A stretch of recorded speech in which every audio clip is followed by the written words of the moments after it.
I forgot to put well, I forgot to do this. Write down 270. So yeah, let's get started.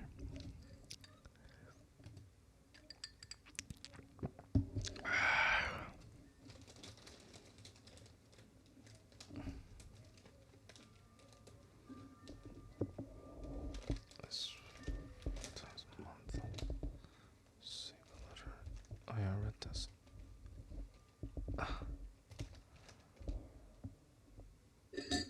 Jesus, that would have been bad.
This is a I just want to read this. It says the literally terrible situation that exists today is that a young artist cannot make a career without the competition route. Who wants to engage a young pianist today unless he or she has won a major international competition? There isn't a manager, there isn't an orchestra manager, there isn't a manager of a recital series who would engage a non-winner. And as much as I despise the system, were I a young man on my way up today, I probably would have to enter the competitions. And now, that would be a disaster for me. If in a competition I, as a contestant, were seated behind a screen, I would be eliminated in the first round. My style of playing would be against me. My kind of piano playing is not the kind of playing that wins competitions, and for that reason alone, I am dead set. I am dead set against competitions.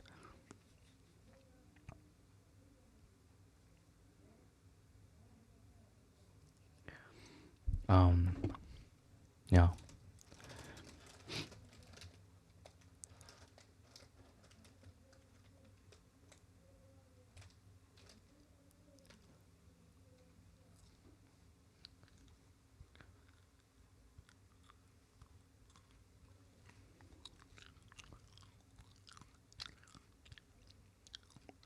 I just thought of a chain of thoughts. But I have absolutely no evidence or no foundational connections that I can accurately portray my thoughts right now currently. It's like, so let's say there's a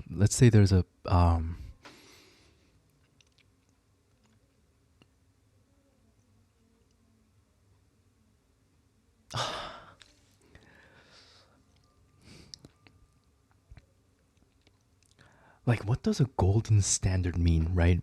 Like, let's say for piano, right? For let's say okay, let's say for a certain let's say for a certain composer, there exists for that composer's um certain every composer has a certain what do you call it, like a collection, like it could be I don't know, like whatever it is, right?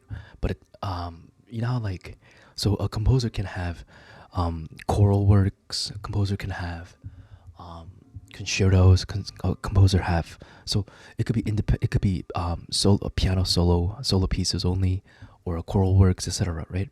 Or or concertos, piano concertos that include an entire orchestra, etc. But or it could be it could be a solo piece for other instruments, but there exists different categories, right? So let's say for those categories, for a composer, there exists a unanimous um, agreement of an album from this specific artist that is considered to be a golden standard, like not golden standard, gold standard. It's supposed to be that um, album that everyone who is planning on playing that set of that collection of works needs to listen to, because that is the quote unquote way to play, way that is, or that at least sets a foundation of how you're supposed to play that how you're supposed to play that piece of music. So where does the listeners who don't necessarily play the instruments, are we unnecessarily just technically binding ourselves in this? Are we locking ourselves in that setup, in that sense of cage? Um, does that make sense? Shit, I'm so terrible at explaining. It's, especially with nowadays, with how everyone, most, not everyone, but it literally is how our modern social media platform is geared towards. We have these things called algorithms, right? These algorithms, once they learn what sort of videos you like to watch, aka as in it, some of the things I can think of right now would be how long you spend on a certain type of video, or a certain type of category of a video. Um, let's say uh, let's say for example, YouTube Shorts. Let's say for a certain collection, the algorithm decides to show that, oh, because you like this, it starts to show every 2 or 3 videos. It starts to include one video that is of this length, based on how long you spent on that certain video.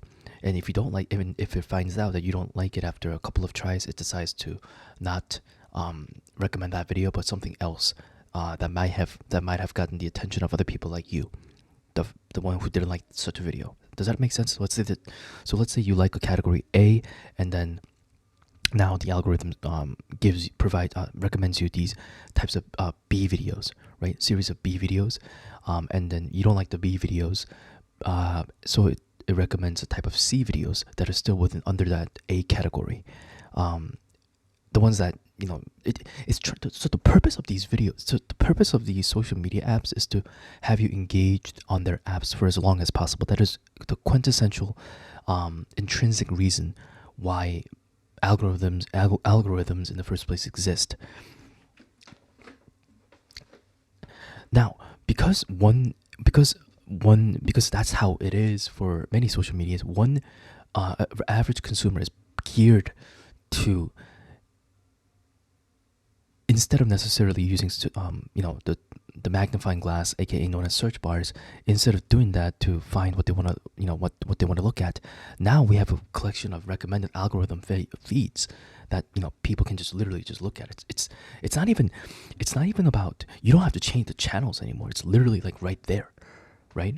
In a TV, in the back in the days when TV existed, you would have to still continuously scroll. I mean, change the channels. But then now you have a feed of everything, and I talked about this before as well.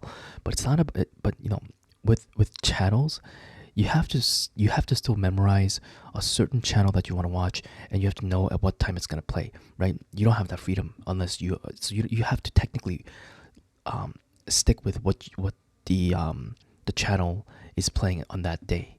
Let's say you want to watch a certain episode of this sitcom, but then that episode is not playing. It's playing something else that you wouldn't mind watching, but you don't really. But if you had an option of that or this one, the one that you want to watch, you would want to watch the one that you want to watch, right? So now we can literally do that with anything, and also the so that's that one restriction. And then now there's the other restriction where you don't have to technically memorize channels. You don't have to technically press buttons to go to that channel, which but the waiting time and everything, none of that exists. You can just search it up and it's like right there. Or for example, scrolling is literally the process. It's like a roulette, right? The science of roulette. You constantly scroll down. That's the reason why it uh, it's like a roulette. It is a roulette, not a like. It is a roulette. When you just go down, go up, up, up, up, up, up until you find something that you like, and there you go. You hit the jackpot.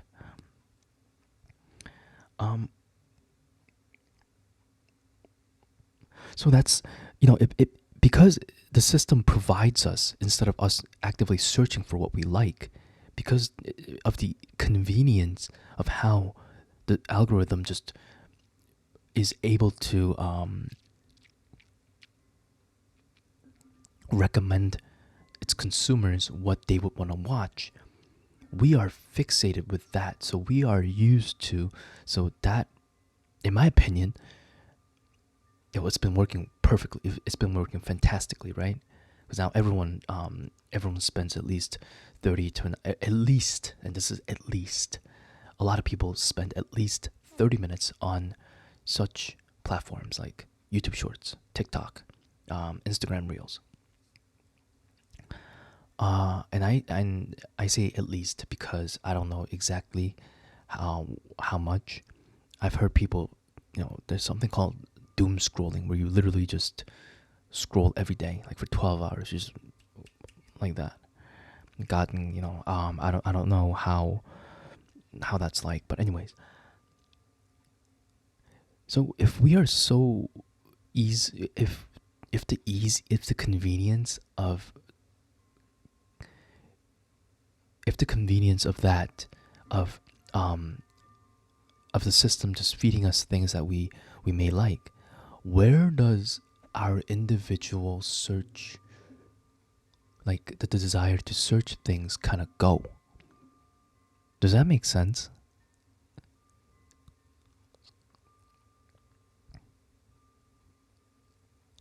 We have problems with marriage, right? Let's say for Japan, Korea, birth rate, I think, for Japan for 2024 was in the lower end. It was like 722,000, and Japan has a population of over 100 million. That's like holy crap. And I'm not gonna say it's not,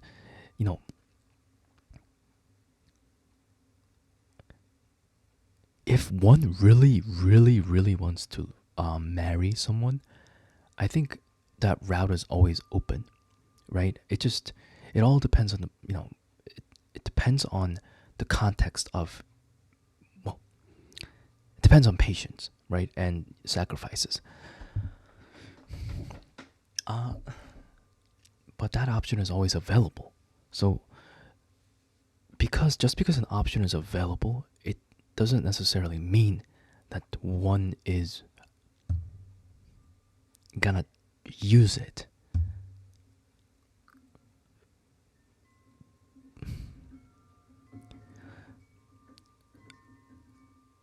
So the whole reason why I started yapping in the first place was,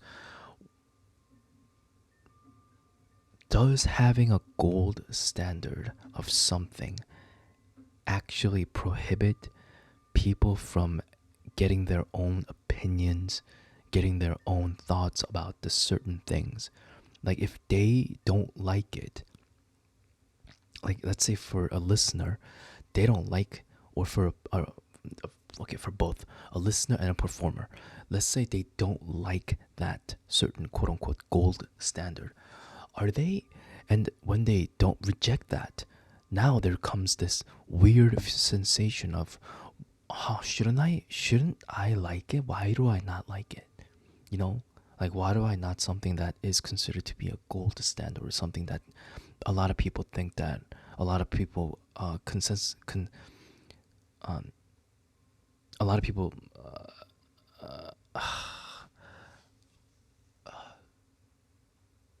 I wouldn't say unanimous, but collectively agree it is one of the major recordings.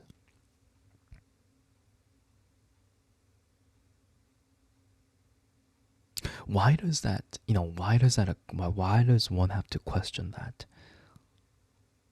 Does that make sense?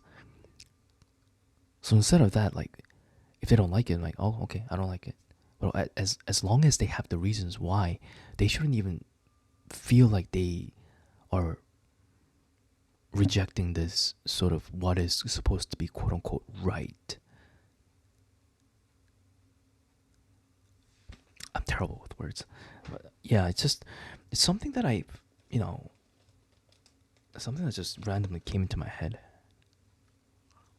Not something that I've been thinking about. No, just something that just randomly came to me. I guess, I don't know.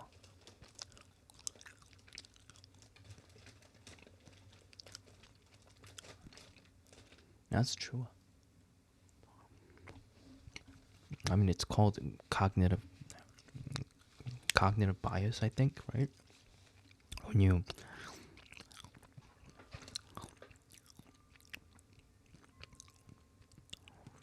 hear that this individual has won a series of first places in these competitions,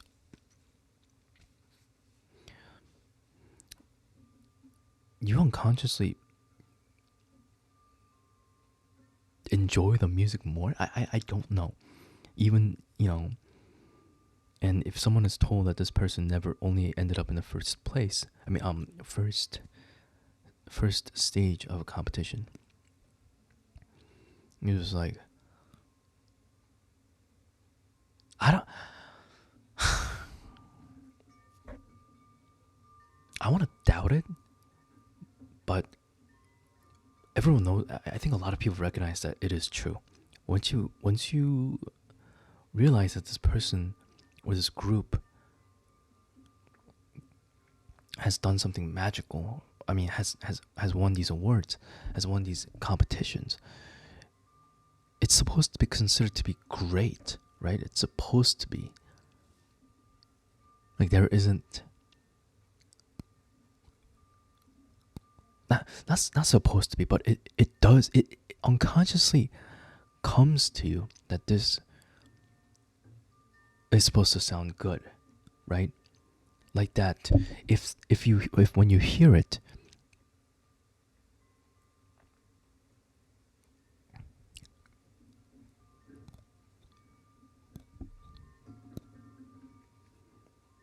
if when you hear it, it's not like, oh, what do I not like? What is it about this playing? It's just not connecting with me.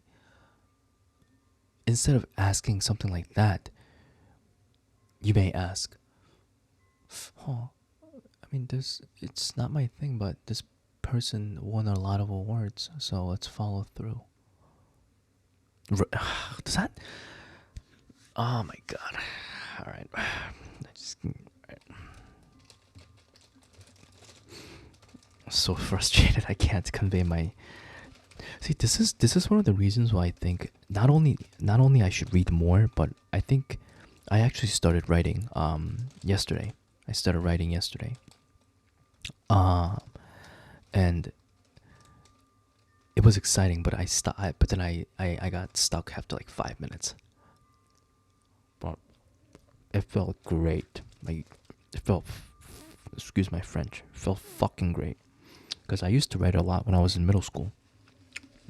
Because I had a friend. He was this was like in 6th grade.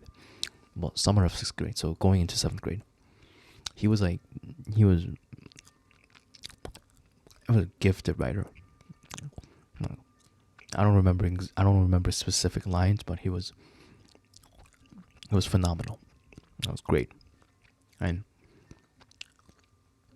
I read his he showed me like and he wrote that in like I think a day or two, in a very very small short amount of time. And he gave me this. He gave me like a printout of it. It was like 12 pages, I think. 12 pages of full page, full standard A4 paper, right? Um,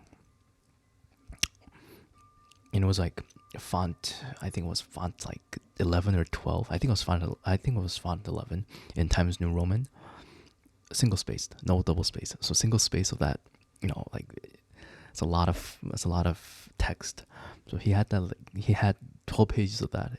You imagine that. Like, how old is a 6th grader going into summer? Like like 11, 12. No, 12. I think, right? It could be 11, between 11 or 12. I think. So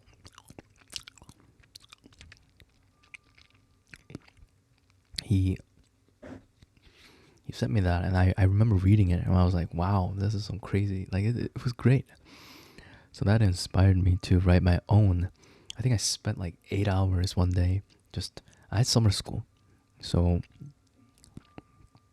after summer school, I made myself food. I remember it was pork cutlet, frozen pork cutlet, and then I there was some white rice on the rice cooker, so I had that with the sauce, um, and then I just sat on my computer and I just was just typing, endless typing, like, and yeah, I remember doing that for 3 days, and I ended up quite getting addicted to it.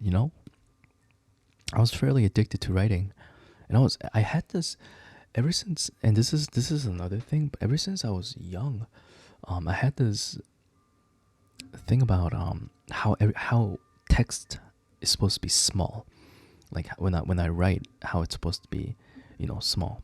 I think I got up to like font 8.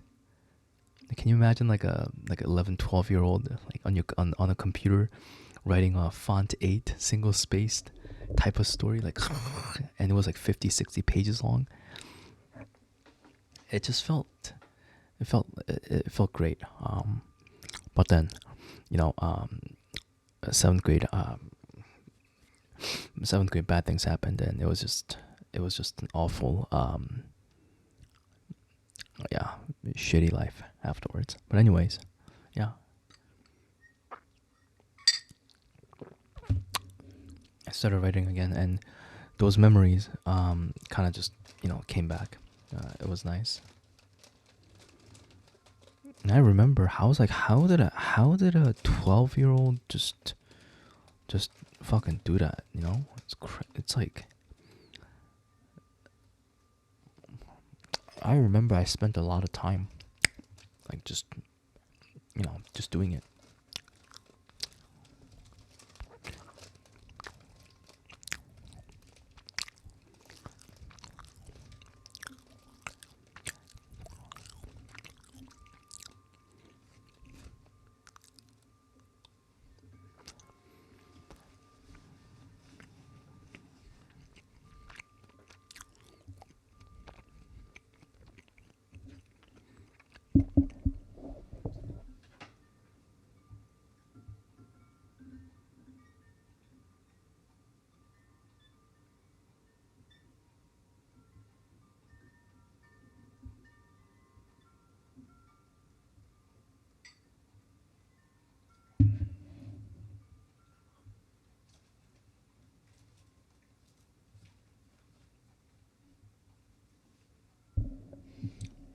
So I'm reading this.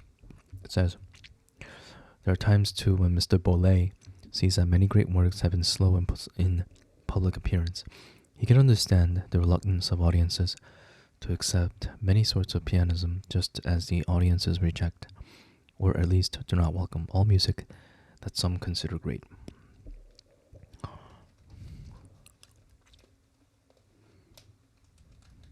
Wait, what?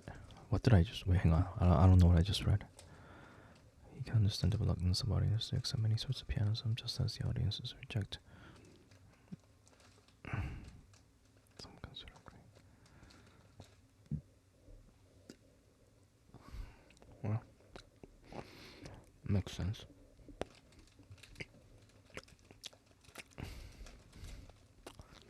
To be fair, I can't really understand.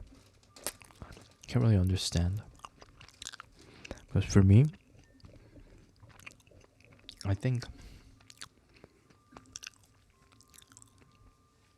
Actually, no. I was going to say something, but I just didn't see the point of me saying it.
Wait, what?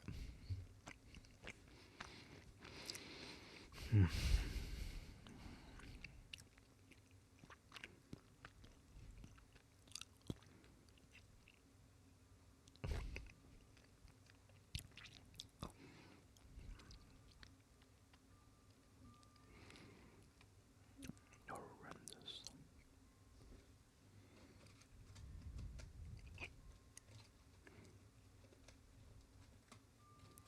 Vast literature of encore pieces that one could choose from, far more palatable than that. After one has played a whole recital consisting of serious works, most important works, great works.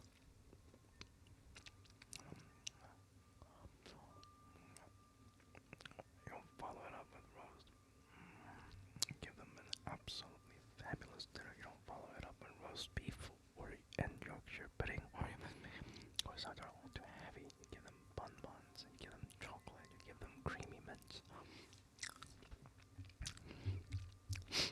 My concerts, I give the audience such bonbons as Moskowski's, Sissonas, or La Jonglieuse, the latter of which I play constantly. I love that piece because every time I play it and get up to think about, the entire audience has big smiles all over their faces. And that, I think, is one of the great functions of music, to be fun. Why can't music be fun? Besides, La Jonglieuse, a Chopin nocturne, is always a marvelous encore.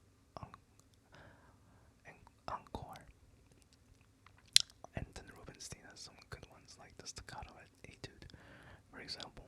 And Godowski has fabulous encore pieces, things like the ballet music from Rosamonde. What I have said about fun music can also be applied to the repertoire music. Often music that should be played more often is neglected. For instance, several years ago I played the Mendelssohn F-sharp minor fantasy, sometimes called the Scottish Sonata. Now there's an absolutely fabulous work, a marvelous work, seldom played.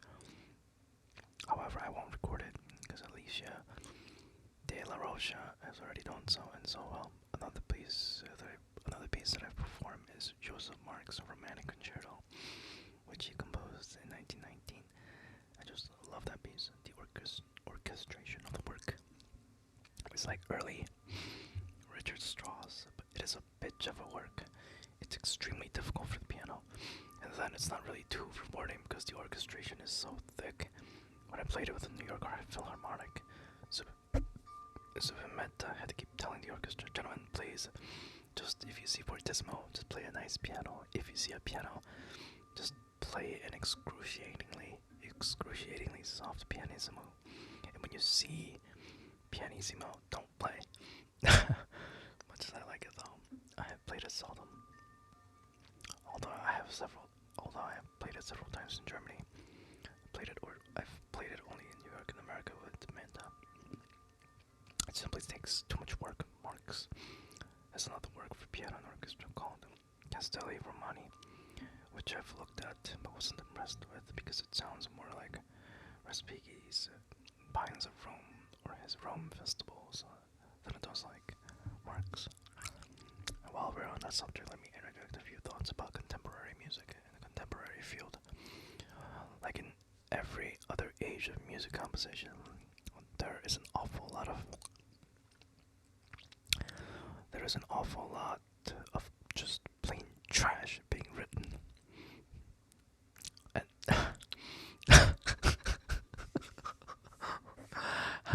how can he say that though? I mean, he says, wait, didn't he just say that music is subjective, like him?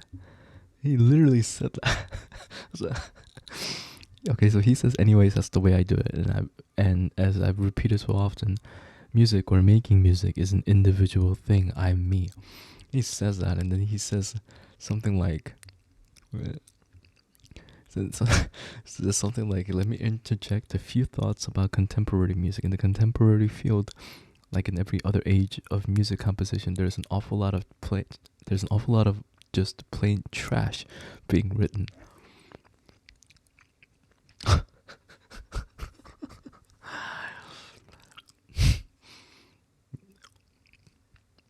I wouldn't. Okay. I wouldn't. I wouldn't. I wouldn't. I mean, he's very direct with his words. He's very direct. I would honestly say. I say this all the time. You can't say trash, right? Because it comes from someone. Like this person has devoted a certain amount of that person's time, his or her time of their life. And it literally, if you think about it, that's from them being born up until that point. They've made that music, and it doesn't come like that. Like it takes a lot. It takes a lot of time to make that in the first place. So I wouldn't say trash. I mean, I'm not him, so, but I would. I don't. Yeah, it's not even trash. It's just it's not your thing. You know, it's like I think that's it. It's not your thing. You know, if you just disagree with it, I think that's it. You just move on afterwards. Because there's so much music out there.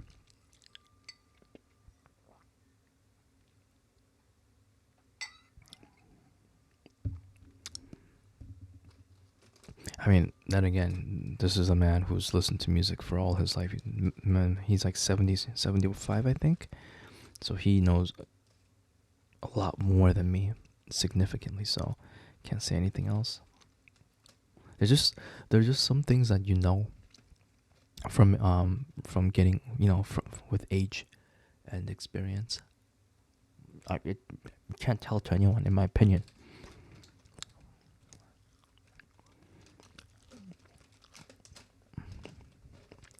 And that's what makes it beautiful, because that's literally what it means to be. That's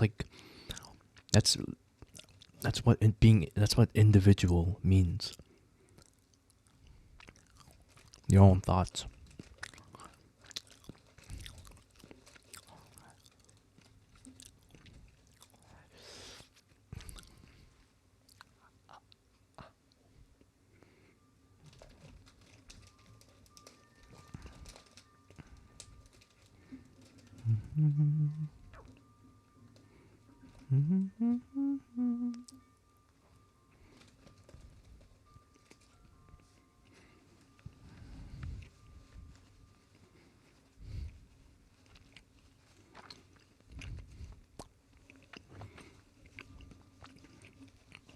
That's crazy.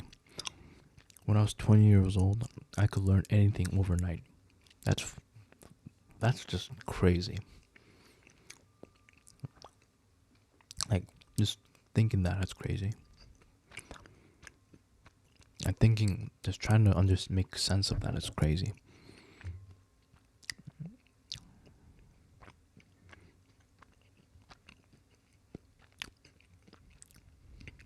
Yeah, that's what I mean. Like,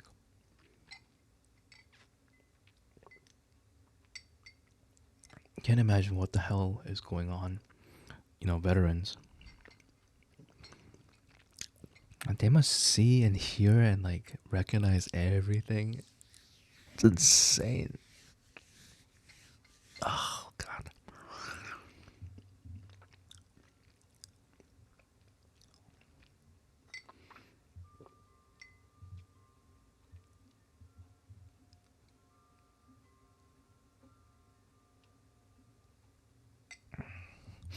I think I aspire to have the same amount of love and appreciation for music when I am his age.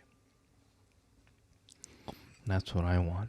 Look at him. He's 75 and he's talking about, do you know the Ginastro First Piano Concerto? That's a great, really great work.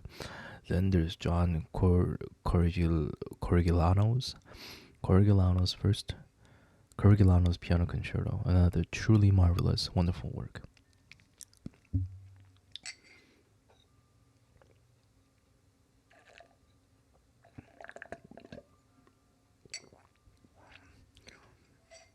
Oh,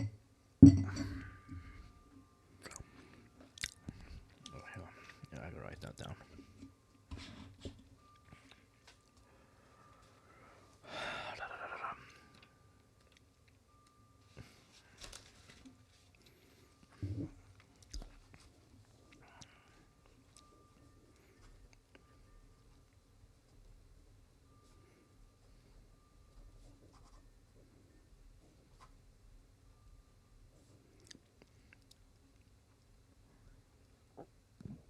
Excuse me.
Neither of my parents nor any of my grandpas.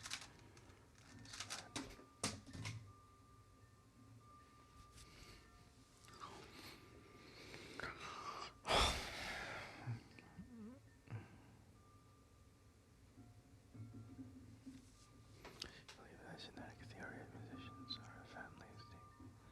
It's also strange that my sister brought me to the United States when I was 12 to enter Curtis. Or Curtis said, not New York.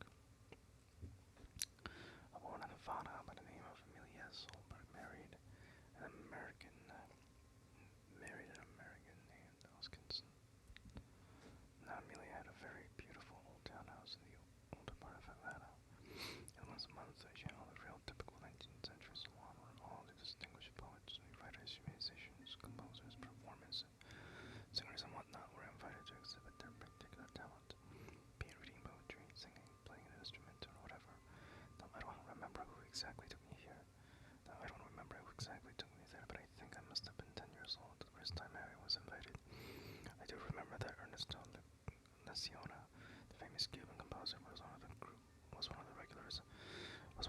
visitors to the salon.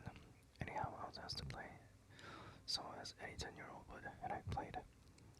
I don't exactly remember my choice of work, but maybe from my limited repertoire, I would survive a Chopin etude, or waltz, or maybe even a Beethoven sonata. I could tell the audience was impressed, but to what degree? I mean,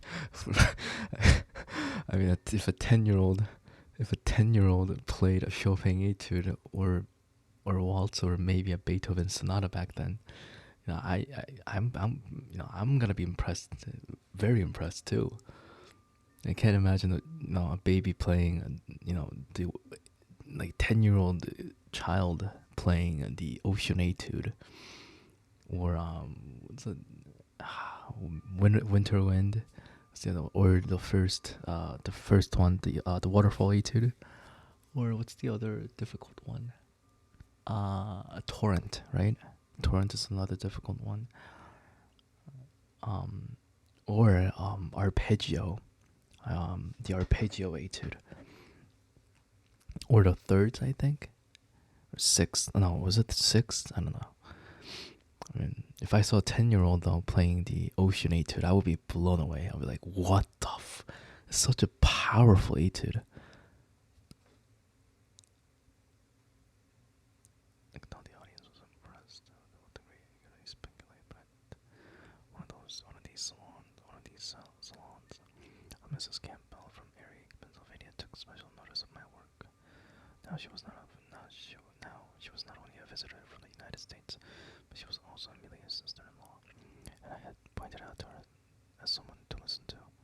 She heard me play at one of these occasions, and when she returned to Erie, she sent Amelia a newspaper clipping touting the Curtis Institute of Music in Philadelphia, founded 2 years before in 1925 by Mary Louise Curtis Bach and endowed with $12.5 million. The article went on to say that Joseph Hoffman was the director. Joseph Hoffman was the director. Joseph Hoffman was the director, and that the school was to be a select school for the very talented only. Amelia wrote the Curtis Institute and received a catalog and an edition blank, and called my mother and told her that George was going to Philadelphia for an edition of the Curtis Institute. Once at Curtis, I studied with David Saperton. I did not get to know Joseph Hoffman very well. I used to play for him once or twice during the school year, but he merely heard me. I just went to his studio and played whatever I was currently working on, and that was it. Jesus, so he got accepted to Curtis like that. He doesn't even talk about it though. Like, he doesn't talk about the audience, like the audition. He just skips right over. At age 16, I was ready for my debut. I remember I played the Tchaikovsky Concerto in B-flat minor with the Curtis Symphony Orchestra. They generally played one concert in Philadelphia at the Academy of Music. Then one year, they would play in New York at Carnegie Hall. The following year, they played in Washington, and so on. When I played with them, it was the year for Carnegie Hall. Fritz Reiner was the conductor of the orchestra then. He was a holy terror, but he was excellent. I studied conducting with him later. Even at age 16, I realized that Reiner was a great musician. At that performance, I also had the good fortune of meeting Rachmaninoff. Ooh. During the second half of the concert, David Saperton, my teacher, took me up to Kudowski's box to hear the remainder of the concert. This wasn't so difficult since Saperton was Kudowski's son-in-law. When the concert was over, Kudowski grabbed me by the arm and said, "There's somebody I want you to meet."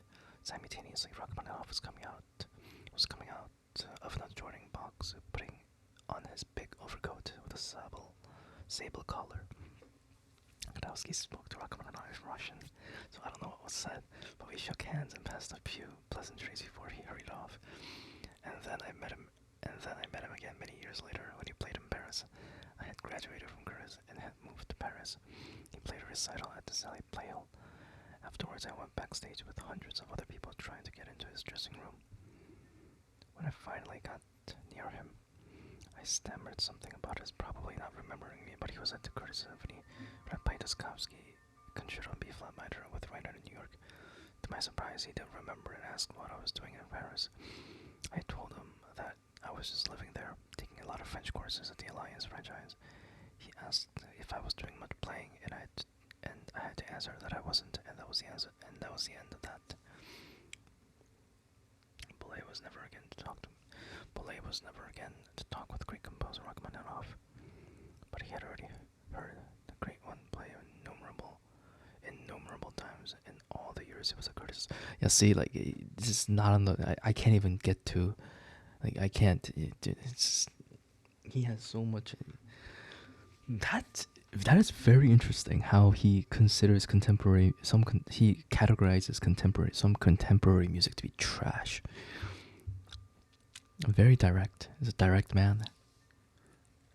He heard the great Rachmaninoff play. I personally heard that many times. So imagine how his ears are, and he's a exquisite musician as well.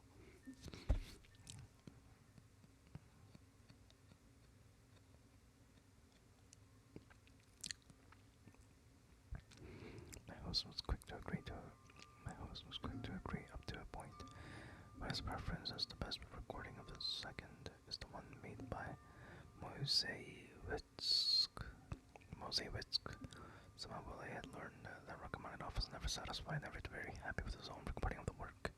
He thought he had too many big retards in the second movement. Retards. He had too many big retards in the second movement.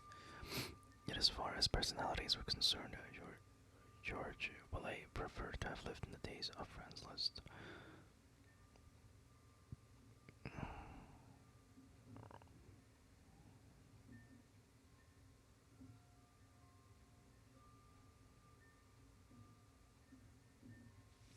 Alright, I'm listening to that then.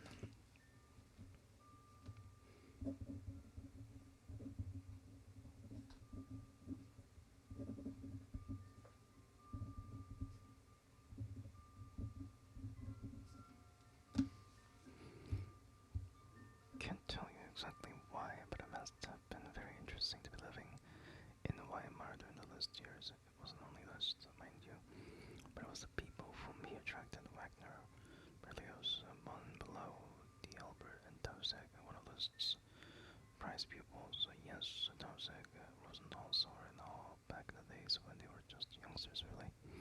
But we live now, don't we? And I'm fortunate enough to have heard all the great ones.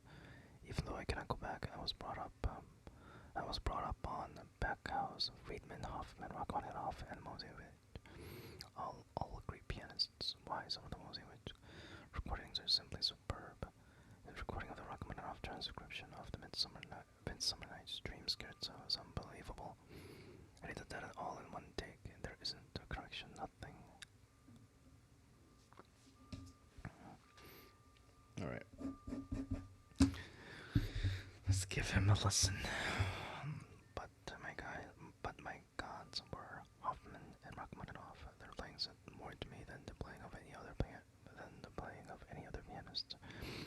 However, as much as I worshipped Hoffman, I never really wanted to play like him. His piano playing was so individual, so much just for him that it was almost sacrosanct. But Rachmaninoff, every time I heard Rachmaninoff play, I said to myself, that is what I want to sound like. I don't want to leave the impression, however, that because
So many of the artists simply play the same way and sound the same. There are just dozens of what's his names.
separated from the engine room by putting white Japanese-type glass screens from left to wall to right. Here we sat at a large white table in leather chairs of contemporary design, also documented by Aldo and then Neo Lamar. One end of the table was a huge stack of books with titles like Ansel Adams, Graphic Designs, and Wannabe. And there's a set of Sony sound equipment complete with recorder and player. The boards are stacked on a tall, slim, contemporary set of shelves in a black cabinet that extends from the floor to the ceiling. Igoroff's giant Stanley piano occupies a third of the house. Mr. Igoroff is on the quiet to the shy side and needs to be drawn into conversation, yet he displays a hearty laugh regularly too. He speaks with a thick Russian accent, which may in part account for his reticence. He listens carefully with full attention to questions, and answers them with equal care. He speaks softly, almost kindly, about his life and his profession, as though he were engaged in a conversation about a very dear person. He's not a tall man, but not short either. He's slightly built, with a pixelish look about him. He is handsome and has a most winning smile as he sits with his knees drawn under his chin and his arms wrapped about his ankles. His conversation is interrupted by many puffs on an almost ever-present cigarette, and by running his hands through his shoulder-length, dark brown hair. The hot pot of tea is on the dining room table. The recorder is snapped on the on position and the chat begins. Since the Scarlet concert was so fresh to both of us, we began talking about the apparent change in his playing of scholarity for the last 3 years. Mr. Igoroff was not so sure he could give an accurate accounting for the causes of the changes.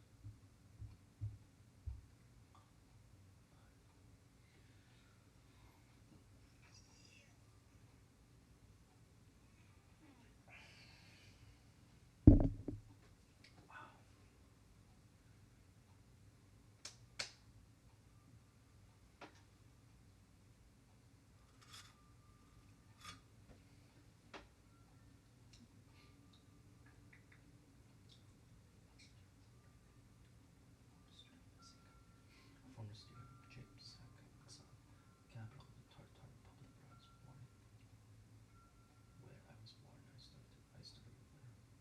When I was 9 years old, and she was excellent, so good in fact that I still call her for advice. Of course, the time came when I had finished my schooling exam and had to go on to the Moscow Conservatory and study under Zach himself. This was a most fortuitous circumstance for me, because this was the most fortuitous circumstance for me because Zach was a continuation of what I had been learning under Dubina. I was in the same school, so to speak, seeing the same ideas, going in the same direction. Yes, I was most fortunate, yes.